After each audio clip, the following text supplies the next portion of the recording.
Hello guys, থাম্বনেলটা দেখে বুঝতেই পারছো কি ছবি করতে চলে। ফার্স্টে আমরা সোজা করে একটি লাইন টানবো। টানার পর তার একটু নিচ থেকে একটু বাঁকা করে লাইন টানবো।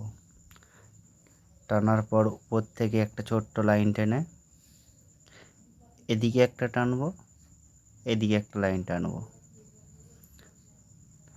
টানার পর ওইটার সাথে হালকা আস্তেভাবে বাঁকিয়ে দেবো। তারপর একটু ঘরটা উপরে সৌন্দর্যের জন্য মোটকা থেকে একটা চূর্ণিও দেবো।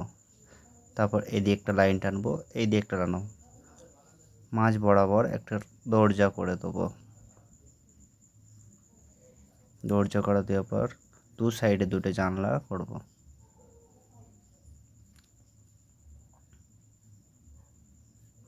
জানলা দুটো করে লট টেনে দিলাম। জানলা করার পর একটি ছোট্ট দেখে বড় দেখে গাছ আঁকবো। গাছ করার জন্য আমরা একটা সোজা করে লাইন টানলাম, তো বাঁকিয়ে দিলাম ভিড় মতো করে।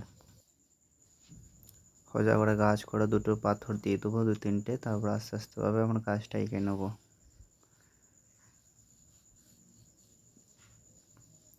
আঁকার পর দূরের ঝোপগুলো আস্তে আস্তে ছোট ছোট করে এঁকে নিলাম। তার দরজা সোজাসুজি আমরা একটা রাস্তা শুরু করে রাস্তায় করে নিলাম।